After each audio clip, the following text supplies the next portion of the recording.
В това видео ще ви запозная как да добавите допълнителен термостат E800RF THX към E800RF. След като сте подвързали приемното устройство, централата, трябва да намерите ето този 12-цифрен код от SN1 до SN6, с помощта на който ще подключим термостата. Взимаме термостата, който искаме да вържем към дадената зона и първо трябва да й разрешим да влезе в режим на синхронизация. Това става като изключим термостата, задържим часовничето и Power бутона. Така влизаме в настройките.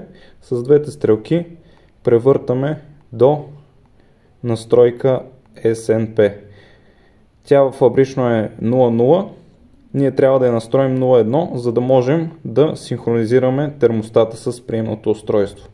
Продължаваме да превъртаме и сме готови. Сега започваме синхронизацията. Тя започва в изключено положение. Задържаме стрелка надолу и Power бутон. И тук вече ни излизат тези кодове.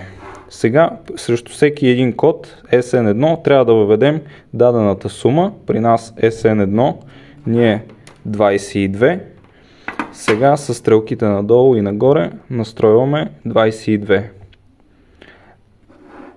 Продължаваме нататък. Следващия код SN2 е 37. Настройваме 37.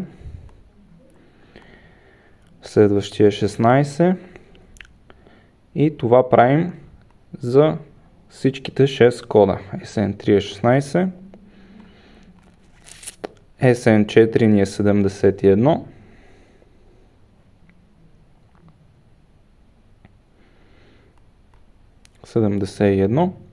SN5 ни е 46. 46 и остана SN6 63. Ако сме въвели вярно и 6 кода с по 2 цифри, при следващата ни стъпка трябва да ни излезе същия код, какъвто пише и ето тук. Виждаме, че последната цифра CHK е 55 и при нас автоматично ни излезе кода от 55.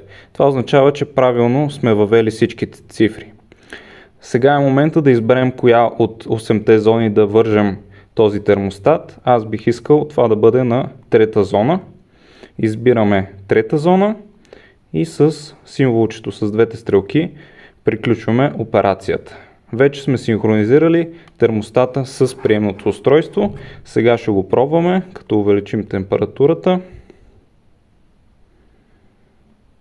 Настроили сме по-висока температура от измерената. И сега чакаме.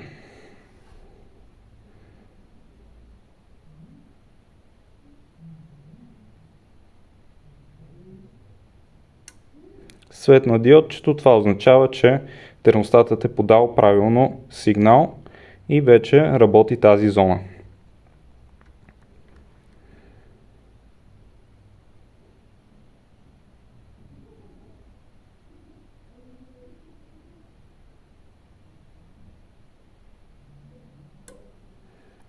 Готови сме с синхронизирането.